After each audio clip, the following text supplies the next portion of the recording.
but she's not on the computer. Okay, great. So thank you, Shara, for inviting me and inviting my colleagues to be part of this panel on the status of early childhood education.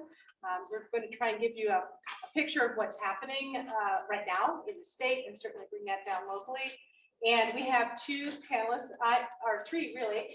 As facilitator, I'll also weigh in on the areas that I have knowledge. I'm Vanessa Freitag. I'm the president and CEO of 4C for Children. We are tasked with working with all the child care programs in this region on the Ohio side of the river and helping them with everything from quality to getting through this pandemic, even filling out their paperwork so that they can access things like the grants and ARPA monies that are coming. We also have, as part of the panel, we have Sophie Hubble from the Ohio Department of Education. And Shar, do you have her? I don't have her title here with me.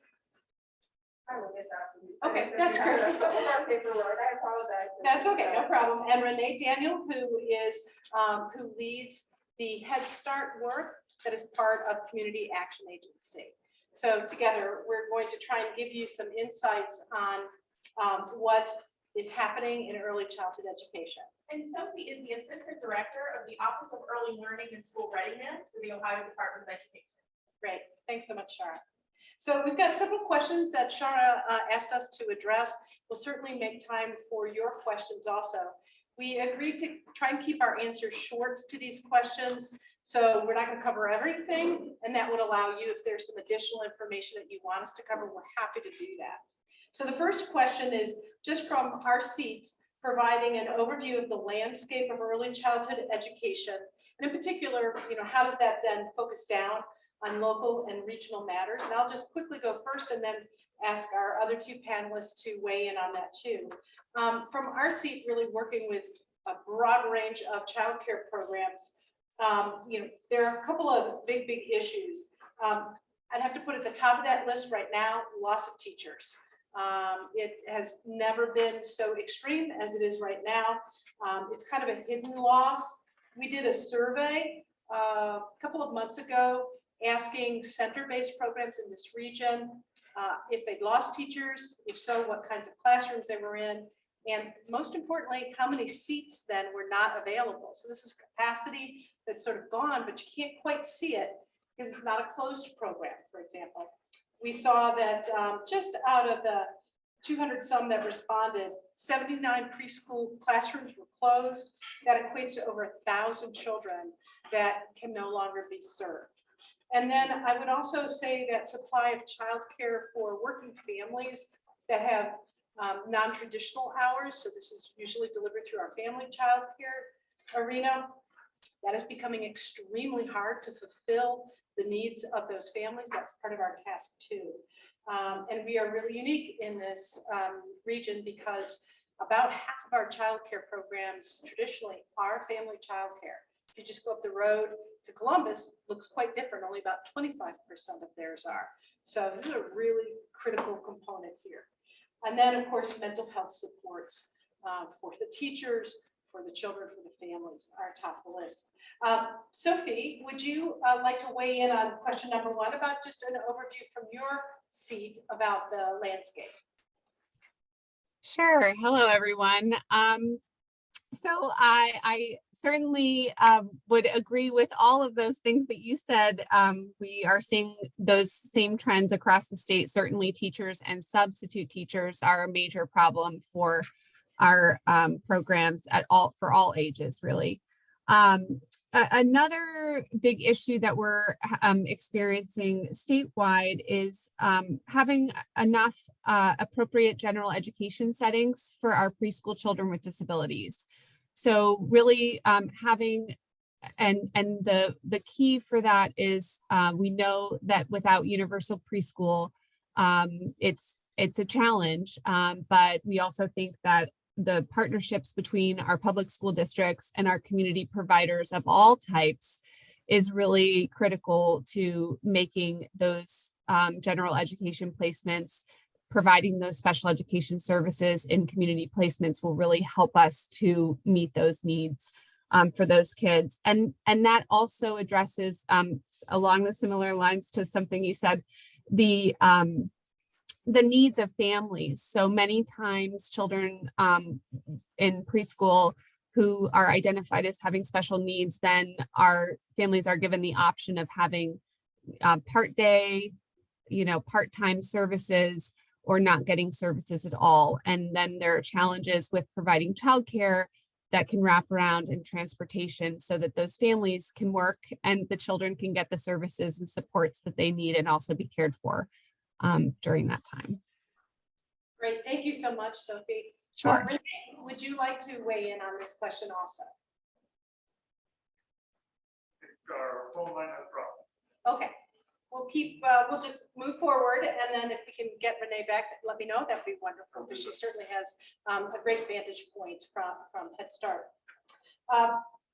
Closely related to that first question is, if you had to pick out the greatest 1 or 2 needs right now for families with preschoolers and community providers, what might those be? Sophie, do you want to go first on this question? Sure. I think that, a lot of what I said earlier would apply to this as well. I really think that having preschool programming that meets the needs in terms of the hours of service and care that families need to be able to work is really critical. And I think that is not just a problem in our preschool, but I do think that it's exacerbated by our part-time preschool offerings, in particular for those children with special needs. But wraparound care too, even all the way through school age, is a challenge for many families as well. Definitely, and we've seen that same survey that I mentioned. We also asked about school age rooms, for example. 55, again, just of the programs that we surveyed, 55 classrooms shuttered, and that's 750 some seats that are no longer available for school agers. I would add just sort of one underscore here, flat out availability of seats is just the top of the list right now. Traditionally, our team would contact 5 or 6 childcare programs in order to find accessible seat options for a family. That jumped all the way up to as much as 40 plus calls in the worst part of the pandemic, but it's still way above our 5 to 6 calls. It's more like 15 to 20 calls.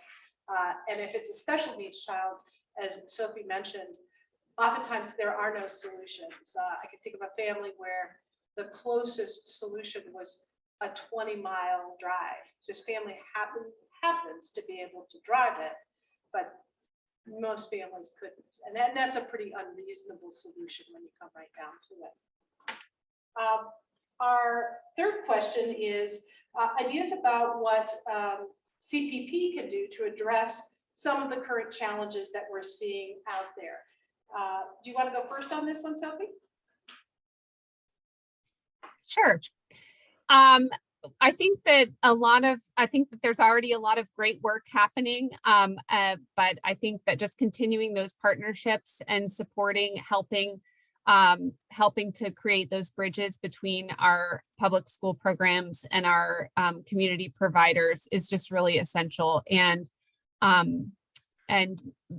I think that anytime we can provide opportunities to collaborate on professional development for teachers, including paraprofessionals across sectors, so including our family child care providers, our center-based providers, and our school district providers, I think that really helps our profession to see each other on equal footing, and also to know that we've got the same goals for children and we're working towards those same readiness goals for our youngest learners.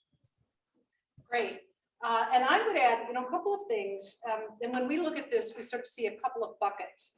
One is stabilizing the supply of childcare that exists right now, not losing any more. CPP obviously is a critical component of that. And I think the more that you can continue to find ways to fill in the gaps right now for those existing programs is important. I would add to that, ensure that we hold the line on quality. Stabilizing the number of seats and losing quality along the way is obviously counter to the CPP mission. And I think ensuring there's more work that has to be done than pre-pandemic to help programs maintain quality. A big part of that, for example, is that they've got lots of new teachers. Although we're having trouble getting enough teachers, there are plenty of new teachers coming into these programs. So they've got to start all over again with educating those teachers, training those teachers.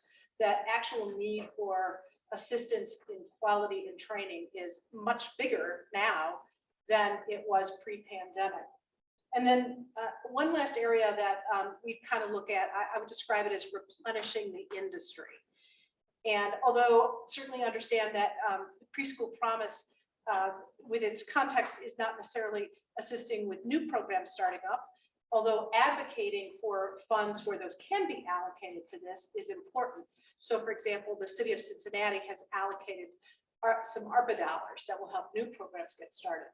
But I think of CPP as having an opportunity to help replenish the industry, replenish the teachers. That's a key component. And we as an arena, early childhood education, need to use all of our channels to call new people to this profession. It is the definition of a noble profession, in my opinion, and it is one of the ultimate areas of assistance in our community where replenishing this helps strengthen low-income families. It helps employers. It has this ripple effect, which is why we did this questionnaire that said not just how many teachers do you need, but how many seats are no longer available because those teachers are gone. So I think all the ways in which CPP can lean into sort of a patchwork of what ways can they assist with calling people to the profession, replenishing it right now, as well as how about getting people involved now who may a year from now be able to step into the industry, and then of course longer term. So there's immediate needs, there's midterm needs, and then there's sort of the long-term replenishing of this industry. The fourth question is, how and when will considerations of universal preschool have a local impact? I'll do this one first, Sophie, so I can give you a break at not always answering first, if that helps. I think we all understand it's unknown as to when universal preschool will come about. I hope it will, and it's extraordinary for us to have this conversation right now, because 50 years ago, the whole way that 4C for Children came about was because there was a similar bill on the table to do universal child care called the Comprehensive Community Child Care Act. I'm getting there. I'm looking at Sally because she can help me with the exacts of that. So here we are now considering it again. What I would say is if, and hopefully when, this passes, I think one of the most important things we have to do as a local community is make sure that we understand the balance and the healthy balance, and Sophie was referring to it, between community childcare and school-based childcare. Because there are examples pre-pandemic of communities where they implemented something like this, but they only implemented it on the school-based side. And they have an absolute set of data that shows, hey, as seats increased on the public school or the school-based system, you lost particularly infant and toddler seats, which I know Preschool Promise focuses on the preschool children, but understand a healthy childcare system encompasses all of that. So I think CPP is a key advocate to ensure that ecosystem stays healthy as hopefully we get something like universal preschool in place. Sophie, what would you add to that? Well, I certainly would be delighted if it passed and we were able to work on some of these challenges that we will have if it does pass. I would say that one reality that we have in our public schools that we hear a lot is that they don't have space to open up more preschool classrooms. They don't have space to serve more children. So it's really, so I do think that absolutely we need to make sure that if we do have universal preschool, that we are looking still at that, the multi-sector implementation of it. I think there are other, potential things to keep in mind about what other requirements might come with that funding if it is federal. And certainly we could speculate about what those might be, but I think we're a little far down the road before we'll know. But I do think that anytime we add a new funding source, a lot of times funding sources come with requirements for assessments, requirements for curriculum or standards. It could be classroom standards, or it could be academic types of standards. And I think that just being mindful about how we implement that in terms of braiding funds together to provide the services for kids and not overwhelming our providers with requirements. So I think that's going to be a careful balance. That's such a great point. And it's, a lot of well-intended efforts that we've seen along the way that can really make it hard for childcare programs to deliver. So there's a balance, as she says. And our last question is one systems change that CPP might implement to have a significant impact. Did you have an item on your list, Sophie? Well, I have two things. So one is the. Can you hang 1 second? I'm just going to repeat the question. The question was, what one system change could CPP implement to have the most significant impact? You bet. Sorry, go ahead, Sophie. So I think that the first thing I want to say is that we have the Leading Men Fellowship. We're really excited about partnering with the Leading Men Fellowship to put our some men into our preschool classrooms, particularly men of color. It's really going and to focus on literacy. It's really going to be an exciting project that I think will it has so much potential to change, to help us with our workforce, with providing the specific literacy supports, providing mentors for children and teachers, helping to fulfill that pipeline of getting some more individuals who may not have considered early childhood as their career field. So I think that is really a promising practice that we're really excited about. And now I forgot what the other thing was I was going to tell you about. Okay. So I'll stop there. It's okay. If you think about it, we can pop you back in. No problem at all, Sophie. I think there are two things. One thing is a little complicated, perhaps, for Preschool Promise, but what I would say is we do have new entrants into this arena, and a surprising number. You would think in the pandemic, not too many folks would open a childcare, but many have. And there's a significant waiting period before those folks can participate. And I absolutely understand the original thought behind that. You want to be sure a program is solid and doing well. But we've seen a lot of success with that. We're not seeing folks necessarily open and close quickly.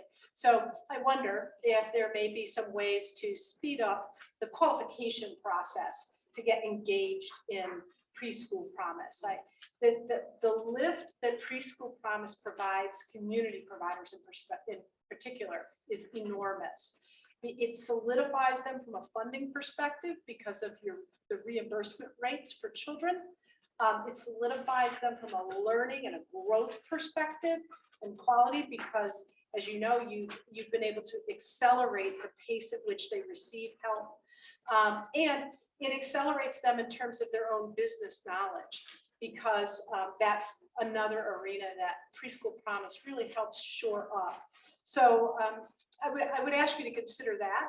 And then the other piece is not exactly a systems change, but I would say it's about advocacy. Wages, we all know, wages in this arena are an enormous problem. And unless something like universal preschool passes on a national level, I don't see a wholesale change happening, but we can make these changes at a state level. We have extremely low reimbursement rates when you compare us as a state to anywhere else. And I think we've all spent enough time together working on the preschool promise to know that the kind of permanent lift that's needed comes from lifting the reimbursement rates of publicly funded childcare. So I think preschool promise is an important voice, especially now that it's so many years into this and so many learnings that you can bring to the table. And you bring the voice, frankly, you bring the voice of every voter that voted for this twice. Sophie, did you think of your other item? No, it didn't come back. No problem. Those were the formal questions that we had. Happy to entertain any other questions, either for Sophie, for me, for both of us, that can assist you. Go ahead, Terry. CPP working with CPS help families who need those wraparound services for their children with special needs who work non-traditional hours. Because in some instances, the vouchers will only cover so many hours. And mostly those hours are during the day. If those children, but those parents work 3 to 11, then those services are not available to them at that particular center. The parent might have to take them early in the morning to another location, and that may not be feasible due to transportation. How can we help those families acquire those services for their children in need? Right. Sophie, did you have any thoughts on that? Yeah, I mean, I think that, one of the things that we can look to is the model of from early intervention. So our birth to 3 services for children who have special needs or delays is very much around the family schedule. And they provide services in the evenings. They provide services at all different times and in different places where the family is. And I think that certainly one step we can do in supporting and increasing our itinerant services that we offer. So services where our providers from the school district are going out to our childcare programs in particular to provide services to children with disabilities. I think it takes some work. There are many challenges around union contracts and negotiations and out for hours and things like that. But I do think that we can do it. We can do it. We can provide services outside those typical school hours. It just requires a change in thinking about what is necessary and creating positions that have different non-traditional hours to match the needs of the children and families. Wow, that is hopeful. That's great to hear that we could work together and make that happen. Exactly. Other questions?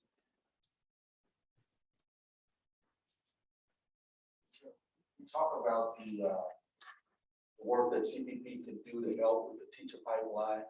How if you could be a little bit more specific about what we can do. I mean, I heard you talk about networks, things of that nature, but the pipeline is very empty right now. So the magnitude of what we would have to step up and do seemingly would be greater than what we have right now. Sharon, you want me to take this? I would love to share. We have kind of some initiatives in the works. One of the things that Sophie mentioned was Leading Men Fellowship, and that is targeted to be 130 fellows over 5 years, with 20 starting in the first cohort. We've been on a press junket all week doing that, and at least 7 potential applicants have already expressed interest, and they haven't even announced their executive director yet. Those are after-school tutors that will be both in CPS classrooms and in community provider sites. Right? So that's one avenue for the pipeline. We are also working specifically, as we mentioned, with Cincinnati State, so that all of their students who are doing their last step, their practicum, are incentivized to get locations at community provider sites. And we have the capacity to a partnership with them to do up to 20. We had a job fair doing that initially. The second round and those students are starting now, so that we have potentially 20 candidates that we know are going to stop that pipeline. And a new partnership with Fort C, with a career navigator that's designated specifically to recruit up to 50 individuals in the first year. Not all of those will be for Preschool Promise, but to make sure that at community provider sites, we use the resources that we have for cost of quality and workforce development to incentivize and develop those individuals. So that's not a huge number, but it's progress. Yeah, and I would add that, again, I just have to thank CPP and Char in particular for her vision of understanding that there's what can we do in the immediate term, what can we do that, have an impact in about a year or so and beyond that. I would also say no one has the exact answer to this. So I think all of us would consider some of this piloting, and we want to learn from this to figure out. So for example, for my team, I said to them, I want to understand who is it that walks up, let's say in a job fair as an example. We won't be there for 4C. We're there for early childhood education. Who is it that walks up to us in that job fair that has all these other things? And let's start to find out who is drawn to this profession, and then figure out, how to go into communities and find those folks in other ways. And leveraging a lot of other kinds of connections and resources to do that. Because, you're so right, Bishop Tate, that the pipeline is empty. And one of our biggest concerns was that we don't want folks that are already in the profession just moving around. We've got to get new people into this. I will add just one other item, which is we and others were successful in advocating with the state to make childcare, I can't remember the exact term, but it's like one of those urgent industry areas, which also it will potentially open funding. We're really pushing them to do, PSAs about this. It will open some other things that I don't know that childcare has ever been on that list. So that's really important that it's there. And I will add to, yes, I apologize, I forgot about the microphone. That's okay. The Consortium of Black Childcare Providers has taken that concept of being early childhood educator being named an in-demand profession and proposed and designed an apprenticeship. And that apprenticeship is designed exactly for that, to work and learn as they go, and apply for significant federal funding and state funding to support that. And we also shouldn't forget the work that Laura Sanders Red is doing and CPS is doing with their career tech to also get people in that pipeline as well. Can you give us a brief update on Step Up to Quality? There was a task force reviewing it. There's some changes, but is it stable? What's happening with it? Well, it's never over till it's over with Step Up to Quality. So just a quick refresher for Step Up to Quality. A study committee came out of a lot of contentious budget discussions. Let's just put it that way. And their first task, which was due by the end of December of last year, was to say, hey, what's an alternative path to a 1-star? That is sort of this other issue. The bigger issue is what happens this year. And they're reviewing and looking at all things Step Up to Quality. Where we are right now, a couple of things. ODJFS, which of course oversees community providers, released just a couple of weeks ago some, I would describe it as ways to reduce the burden of childcare providers when it comes to some repetitive paperwork and some things like that. That actually is connected in many ways to this study committee, because ODJFS said, hey, let's take a deep look at ourselves and figure out where we should make some changes. And that helped the study committee now look at, so what's this bigger question? It's not just about paperwork. It's about stabilizing childcare and stabilizing quality. The one key thing I would share with you that came out of that meeting is some of the argument about reducing the quality requirements came out of a perspective that there wasn't enough TANF money to fund childcare as quality went up and got bigger. That question actually has now been put to bed. That is not a problem. discussed in that meeting that those TANF numbers, now that they look at them, are going to be sufficient. So what I would tell you is some of the reasons why the study committee got rolling had to do with, well, we're not going to have enough money to support high quality in our community. That money issue, to a great degree, has been taken off the table. Again, it's not, I don't think it's over yet. I think there's a lot of misunderstandings about quality and how it works and what it means. There's going to be hearings coming up, in another one in February, one in March. And many of us have helped identify childcare providers in particular that could really speak to not just what about quality, but especially if you were a 3-star and then you went to a 4 or a 5-star, what's that difference? I think that's one of the big things that the study committee is trying to understand is the levels of quality.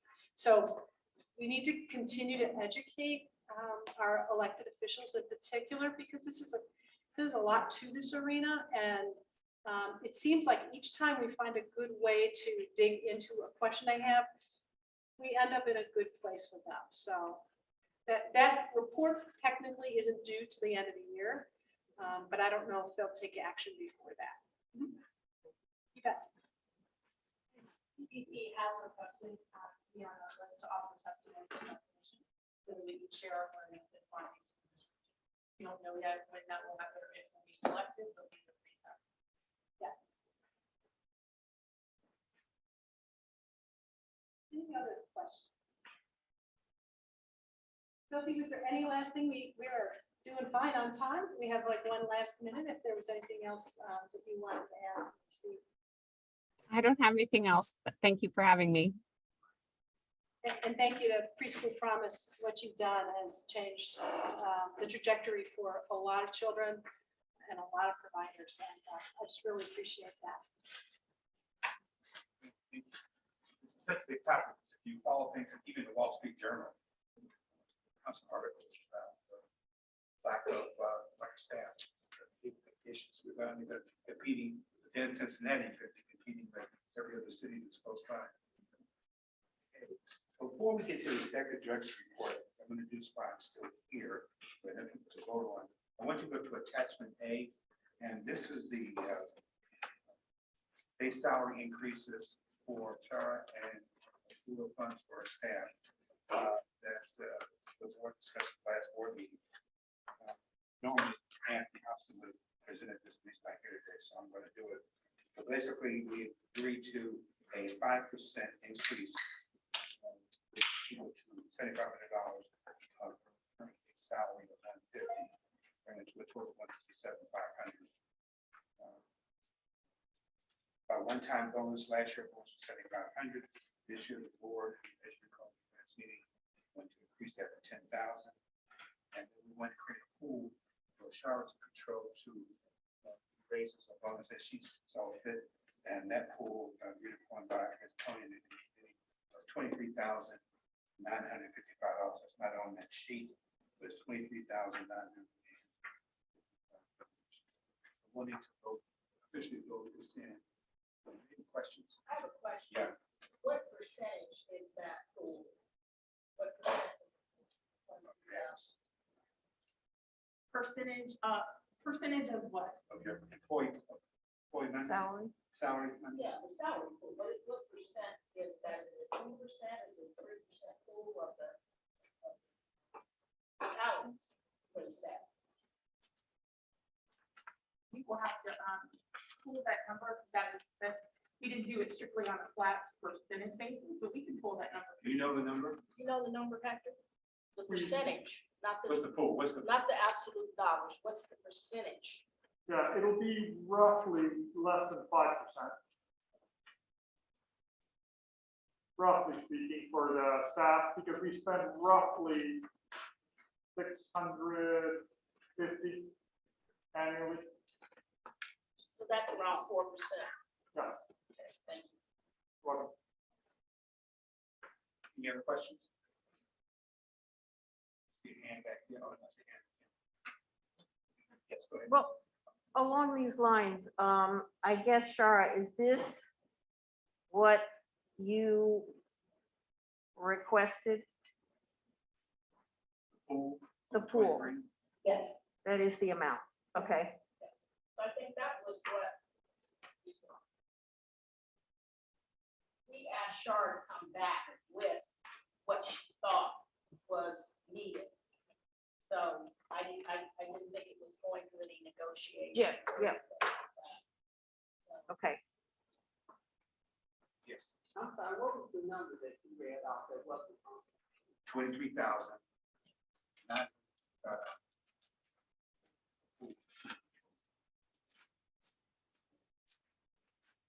another question, I'm looking for a motion to. I make a motion to accept the recommendation and just noting that it needs to be made retroactive to January 1st. That's enough. Is there a second? Second. All those in favor, listen, we've done with money, we do a roll call. We'll roll call. Actually, we will roll call slide.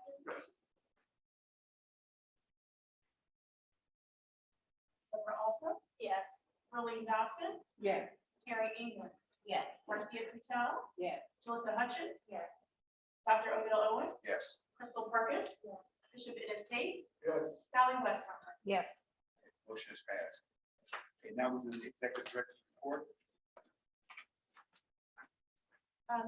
First, let me say thank you all for approving that recommendation. It is important to have a good team and a strong team, and I think this recognition by the board of the hard work that they're doing is much appreciated. So thank you for that.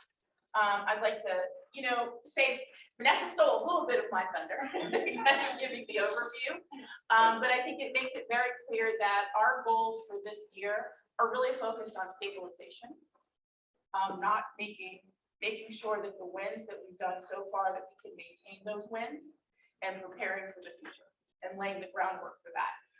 You will see on the dashboard here, we have a few yellows this time. Those yellows are related to always struggling with recruiting ambassadors. The longer we stay in this virtual environment, the harder it is to recruit ambassadors. You'll also see some yellows with our new QI providers and getting them introduced to the QI cohort. This data is as of December 31st. We have 4 new QI providers that are being teed up. It's just taking a while, as Vanessa mentioned, to get the process and accepted. We've seen a kind of a dip in our professional development participation and the numbers of people that are coming out, but we expect this coming off of the biennium, right? We had a mad rush in flesh for biennium, and we expected that. And also, a lot of people are doing professional development in other courses that are not all necessarily aligned with OPRA, right? Because we are finding needs that people have about stress management, about mindfulness, other professional development classes that you're taking. We only count here the ones that are aligned with an OPRA group. Okay? And then you'll see we're on track for our empowering teachers. We're pleased to see the one handout that you'll see. We always give you a snapshot of current enrollment numbers as of Friday. We have processed 1,042 applications with 843 approved, and you will see those numbers exceed what we did last year by the end of the year. So mid-year, we are on target to making sure children continue to be enrolled. We will keep you updated on the dashboard. You may see some changes coming up as we start to build our capacity as a team and really prioritize 2 things that we make sure that we're on target for. We know always on a target for enrollment, right? We're there. The second thing that I think Vanessa mentioned is making sure that we're having the biggest impact on our workforce related goals. Those are critical to the work that we do, teachers and workforce, and also that we are able to step up in a different way and provide what we consider the preschool promise plus pieces. And those are the things that are related to social emotional learning and mental health. Those are going to be critical to ongoing success. So with that, I'll see if anyone has questions about the dashboard.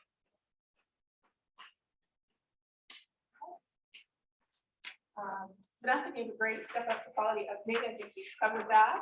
Also mentioning, Sophie mentioned the Literacy Lab Leading Men Fellowship. You all will have a fact sheet about the Leading Men Fellowship in your packets. We hope that you saw the articles in the Inquirer and the press release. We did some coverage this morning with Fox 19 News to see that as well. Again, the goal is over 5 years to have 130 fellows trained, prepared, and ready who choose early childhood education as their career path. So those are kind of the high points of what's going on. Also, the strategic planning sheet. You'll see in your packets a handout that has the final questions that will be for board members and staff members. Stakeholder and external interviews have been completed. Those are all done. If you have any great pains about the questions, you see any gaps, anything that you think may be missing, please let us know, because the governance committee will be finalizing those questions at their February 3rd meeting, and the portal will be open to you on February 4th, and we are really looking for 100% participation to get all board members to respond to those questions as we prepare for the retreat. And if you don't respond, you will have an opportunity to meet Ann Maxwell at Maxfield, who was our facilitator. She'll call you personally and try to encourage you to make sure that you complete all of this, right? Some level of anonymity on our side, but she will have access to that information to make sure she can get everybody to complete it. The last agenda item is I am really pleased to announce that we were invited to apply and were awarded a grant of $100,000 from the Greater Cincinnati Foundation to continue and expand our family child care business support programs. We had an initial seed grant of $20,000 last year from the Black Giving Circle. That group will graduate week from tomorrow. On February 2nd, you will all receive a virtual invitation. They have gone through 10 sessions of business classes, developed their business plans, and so graduation is a great time. The success of that and the learnings, GCF felt confident that they wanted to make an ongoing investment. So we will start with the second cohort of that, and the next family child care program participants will also be doing some specialized sessions, a boot camp on PR and marketing and recruitment, a boot camp on document retention. Our goal with all of these business supports are two things: sustainability for family child care providers and what that looks like, and to make sure that they have the capacity and the business acumen to access all of the resources that are available from stabilization grants and ARPA funds. Because we know early on they missed out on that. This is a once in a lifetime access to resources, to money. You want to make sure that they're able to take advantage of that. And importantly, to know that there is a whole community of people that recognize and see the work that they're doing and support them and are invested in that. And this business support program has allowed us to. Just a boot camp for document retention. It is get the business practices. For some things, it's as simple as how to work the scanner to keep the documents, how long you need to keep them, what documents you need to attach for reconciliation for the grants that OJFS has, what you need to keep to file your taxes as a business rather than an individual. All of those, they're going to get hands-on session in the boot camp for a 3-hour session, and we'll be there to help them collect them and get the documents so they can leave with the strategy. But we learned what they said that they needed help with, and I think it was so important because people felt very self-conscious about telling us they didn't apply because they didn't know how to work a scanner or didn't have a scanner. That's a problem very easily.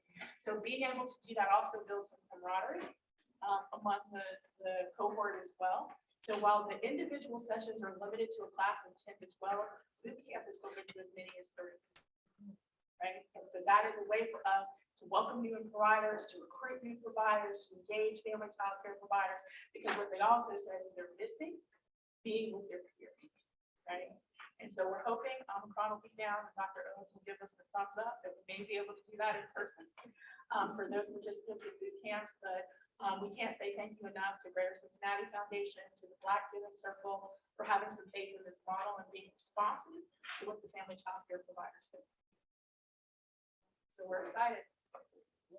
So with that too, I'll also mark the fundraising goal off of my list. We're done for the year. Our efforts will really be focused on making sure that there's an even flow of resources to providers to fill any gaps that may be here rather than individuals. That's the best. What a question you mentioned earlier. We should be back. Question for us, governors. Absolutely. It is on page 20. In the upper right hand corner, you should have some page numbers, but those will be sent to you via Survey Monkey so that you can respond to them. So it's not a portal. It's not for. Thank you. I understand, if you, we can make portal available for some, but this is a survey monkey, that should be easy. That should be easy. And as I said, look for it on the 4th. Try to get participation.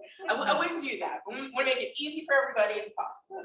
So with that, I'll take any questions. I don't have a question, but I have a statement. You know, what you just talked about for the providers and all the support and resources that you're giving them, this is awesome. I mean, you know, we had, when I started, we had very little, we had some, and we had 4 Cs, thank goodness. Yeah, but all of this together, 4 Cs and CPP and CPS and the Get Black Giving Circle, my God, I love it. Great, it's great. They need it.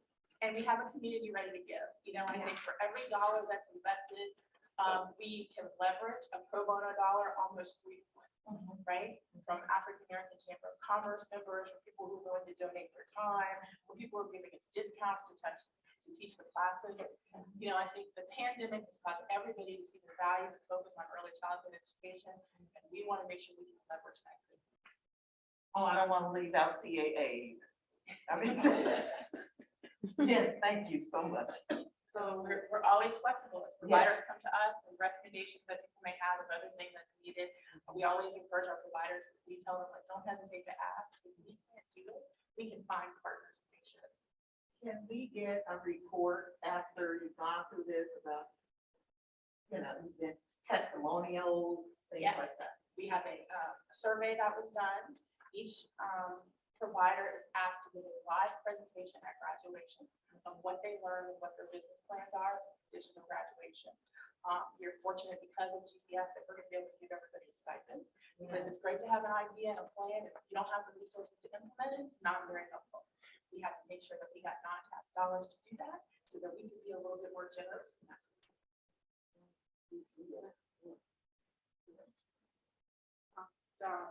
I had 2 questions from your report. One about the leading men fellowship.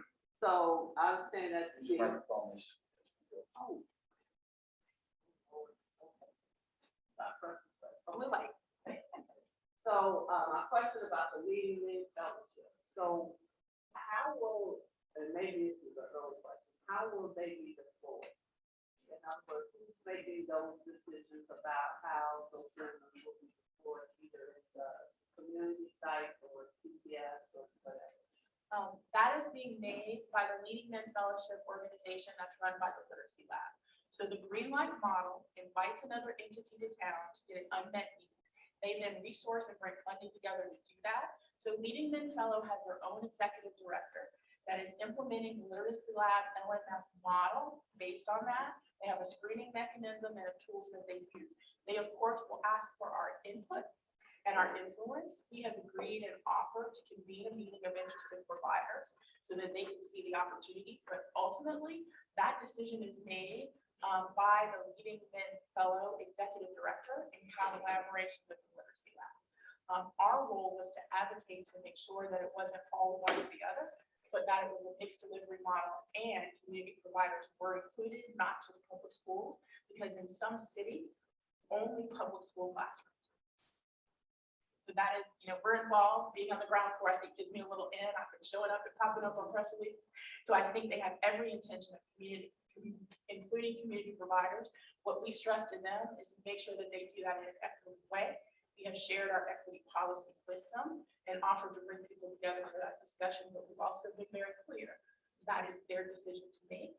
Now, what we were also very clear about is if you have more providers interested in resources, we would also consider being able to support additional fellows that may be needed with the knowledge that we have across the quality of workforce. Because it is my intention, because workforce is such a critical need, this may be the first year that we make sure all of those dollars are put to good use effectively. I have one other question. I saw the report on PBAJ. That's coming up next. Okay. Oh, okay. back on this new program we were just talking about, somebody said after school tutoring. It is. These men are not going to be in the classrooms on a regular basis supporting the staffing. It will be after. What does that mean after school for childcare?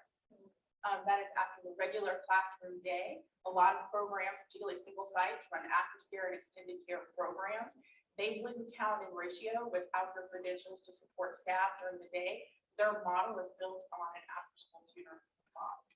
School age, not preschool. Preschool, I'm Oh, sorry. preschool. Yeah, Okay. school day, the normal school day, after Okay. hours for that is the tutoring session. We've had at least 3 providers express an interest as in a model that will work for them. So we know that that availability is there. It will most likely be at single site or multi-site centers, unlikely to be at family child care providers in the initial cohort, but they have committed to helping us try to figure out how that would work. This Maybe might not the be first like pilot. 3 to 5 in the afternoon. Something like that. Okay. Maybe on weekends. But the intention is for the fellow to be there on a regular basis. That is their job, to provide that tutoring and to connect with the students in the classroom. And that's how the model has been successful. I think it's outstanding to get a grant of 100,000. But I think much more impressive is that you were asked to apply.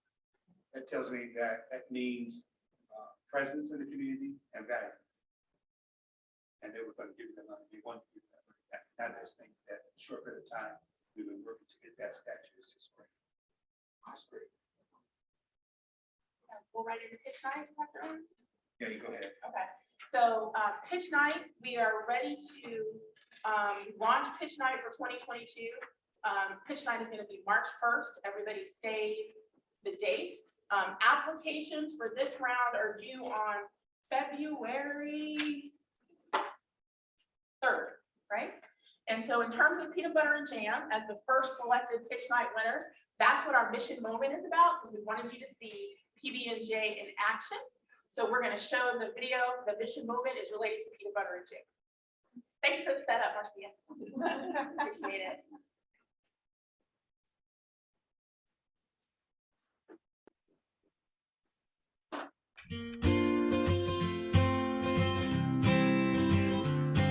Hi, I'm Elizabeth Hickerson. I am the Education Director for Linton Peanut Butter and Jam Sessions, and we were the winners of last year's Cincinnati Preschool Promise Pitch Night. Something we've known for a really long time is that actively making music connects all parts of a person's brain. And it's really wonderful with children because it not only helps them with math scores, as we've known for children who study music have higher math scores, children who study music have an easier time with literacy, but it also helps us understand some of the less easily quantifiable skills like compassion and empathy and cooperation and self-control is a really big one. So it's really important for all of these skills to come together for kindergarten readiness. And music does that across the entire brain. So these children being able to go into the schools once a week and to provide music classes for children is going to have huge ramifications in the future, and I cannot wait to watch how it develops over time. We've been excited to have the PB&J, Miss Elizabeth, and Preschool Promise partnership with us to offer our children this music experience. They're excited to have her as a visitor each week and some of those interactions and the fun things that she brings to the classroom, like instruments, songs and rhythms, some physical activity. They get a chance to run around, jump, and move around while listening to music and singing. Some memorizations went into that, so they were able to take that home to their families, and we hear of them walking up and down the street in the community, reciting some of the songs that they've been taught with Miss Elizabeth and PB&J. It's just been a great experience for us here in our preschool classroom. When we saw that Cincinnati Preschool Promise had a pitch night coming up for partnership, we looked at each other in Peanut Butter and Jam and said, oh my gosh, this is an obvious partnership. It is perfect. We really focus on early childhood music, being able to go into underserved preschools has been life-changing for not only us, but for these kids. So what we're doing right now is we have 6 preschools. We're going in once a week with an early childhood music specialist and sitting with children and working on music literacy. They're doing steady beat, they're doing singing in tune, they're doing movement, they're doing fine motor skills, gross motor skills, all of these different things to help get them ready for kindergarten. And without Preschool Promise and without our partnership with them, this would never have happened. So we are so excited to have this partnership where we are able to go into the schools and make a difference. It's wonderful.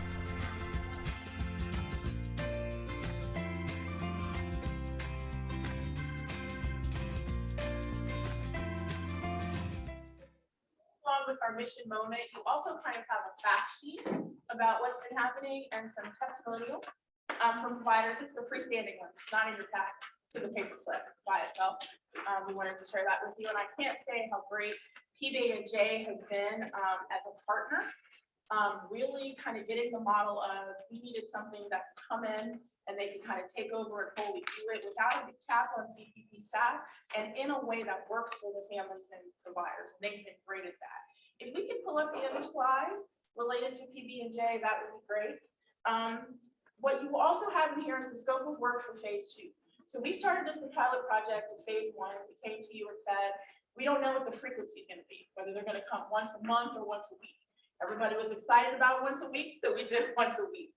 We were looking to continue that for phase 2. That will be January until the end of the academic year. The measures that we'll be using, the final meeting is this week with innovations to determine how we're going to measure literacy, math, social emotional learning, the language, physical development, or cognitive development, which will be those markers of success to determine the impact that PB&J has had with their music education.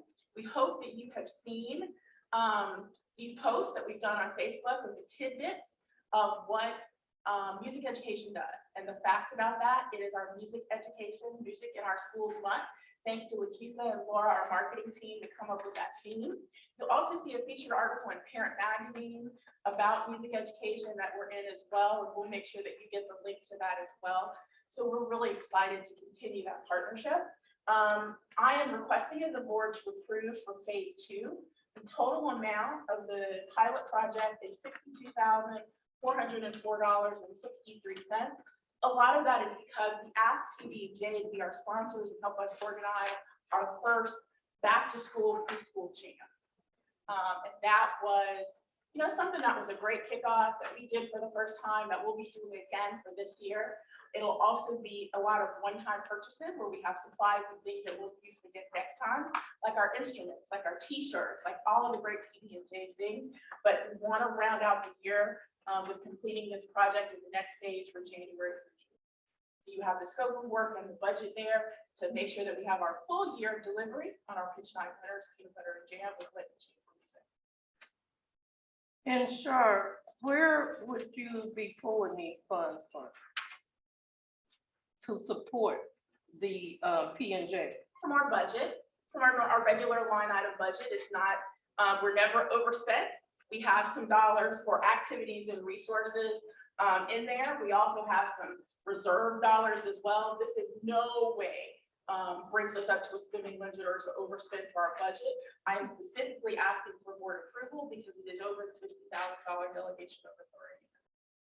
You need Not because it's unusual with the budget. You need a motion? Oh, did you have a question first? Yeah. Okay, make the motion, so. I move that we approve the request for the funds for the rest of the year for this program.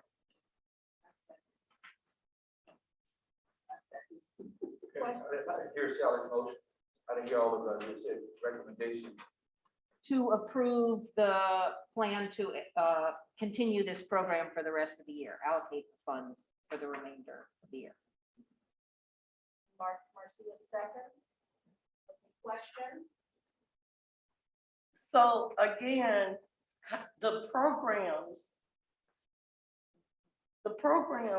that participate in this, how many child care centers will benefit from the program in 1 year? We have 6 programs in the pilot program right now. Though anywhere from 61 to 74 students participate, depending upon the attendance. It is nice in that there's no additional cost, but the collateral benefit to other students in the classroom who may not necessarily be preschool promise participants, so that's nice. That made it easier for the providers to adopt.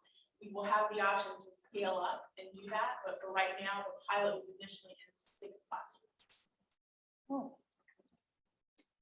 And it is a mix of FCC and single site as well. We use our equity policy to put a lens on it to make sure it all wasn't in one neighborhood and one type.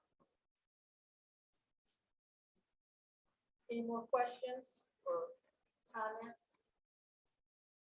Okay, the motion has been made and seconded. All in favor, just signify by saying aye. Aye. Any opposed? Any abstention? Motion passed as presented.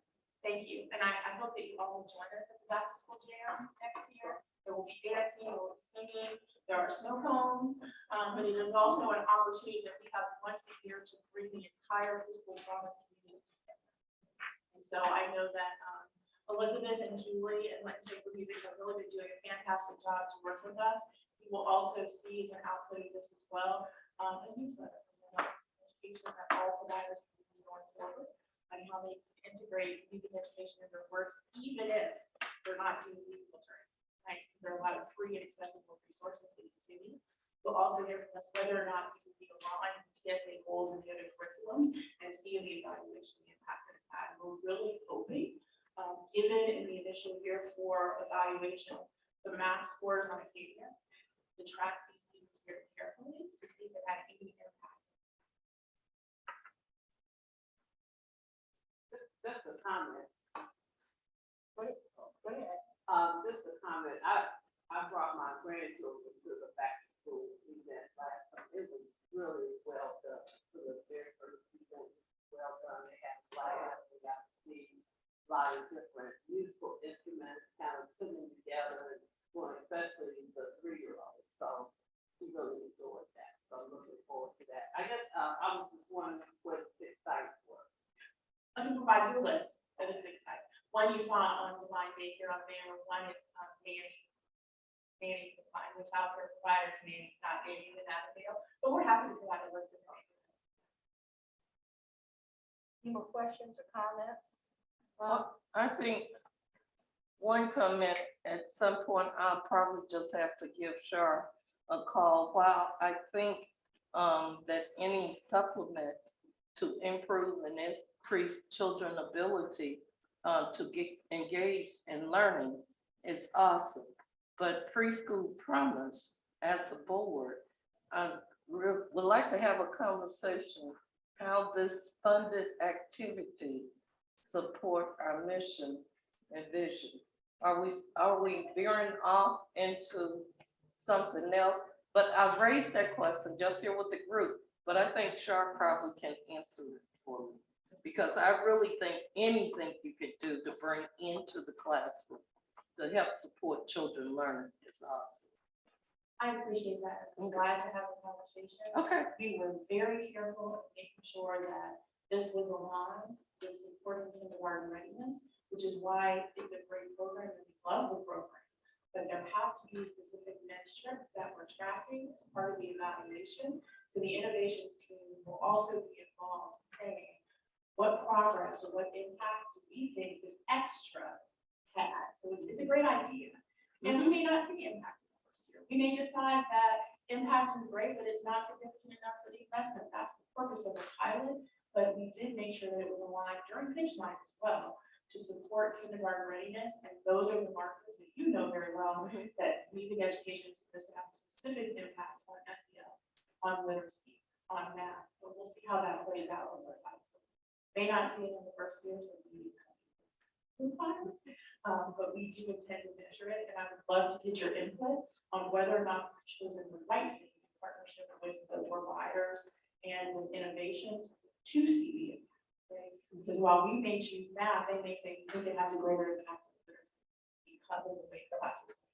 So I think your expertise will be particularly helpful. Okay, the staff bonus and retention pool has been approved by vote of the board. That was the next item. Observer comments. We have Vera Bradley from CPS. Do you have comments? Everybody, am I, oh, it's blue, does that mean it's working? Blue. Hello, okay, is that better? So, hello, it's nice to see you all in person, and looking well and happy. I just want to say, congratulations on all the great things we've heard tonight. I mean, this is really taking off and moving forward, and that's a wonderful thing. We look forward to our partnership with the Leading Men Fellowship. That's extremely exciting, and I think it'll be a wonderful thing for both the school district and the private providers. We're also looking forward to working with this wonderful team over here on kindergarten readiness. We've already been invited to Ready for Kindergarten events and some other events. CPS will be starting enrollment of kindergartners in the next couple of weeks. So if you know, or if you want to reach out to any of the providers, we have customer service staff that can come out to their site and actually help families determine what their school is, and help them get that transition from a private provider into a public school for their 5-year-old to begin their kindergarten experience. Also, so parents are aware, if they enroll now, they will be eligible for Jump Start next year, which is what we started a week before school opened for all of our preschool and kindergarten children, to help them have time, especially our 5-year-olds that have never had any type of experience in a very large public school building, to come in a week early and really experience, meet their teachers, learn where the restrooms were and the basics before the other 500, 600, 700 students showed up. So we found that to be very successful last year. So just thank you and keep up the great board decisions. Thank you, Vera. I'm not sure that I called you Vera Brooks or Vera Bradley. Either way, you're I'll go Bradley or Wang if I ever. I don't see any other observers. Okay, so this is a Laura Sangret moment. Is there a motion to adjourn? Okay. One quick announcement. I just want to say congratulations to Joseph Hutchins, one of our newest board members who was selected for the Commonwealth of Ohio's Early Childhood Education Fellowship. And we're so glad to have her go through that rigorous class, that rigorous expensive class, and training that she'll be doing over the next 10 to 12 months to really be an advocate in the community, and also to recognize Marcia Patel, who will be pitching at Education Policy Night for CPS tomorrow night as well. Nothing is so happening. CPS have a pitch. Is there any other business announcements, name correction? I love the idea of what you're talking about the transition period. We have so many of our young kids who've been in kind of a holding pattern for the last 2 years, and now they're preparing to go into kindergarten. I just hope our centers, I remember the days when Terry would have teachers come in and kids would go up and visit the classes. I don't know that we've had the privilege of that over the last 2 years. So it is going to be a major adjustment for our young kids, and we are seeing tremendous behavior issues right now with our children as they make the transition. So I just want us as a board and a team to really keep that in mind. Our young people are going to go through another phase, and whatever we can do to help them and those parents to go through that phase, it would be very, very important for that. Thank you. Thank you. I have a motion on the floor by Ms. Patel. Terry England, second. All in abstentions? All in favor, say aye. Aye. Right. And we'll note that we did a good job for Laura. Yes, yes.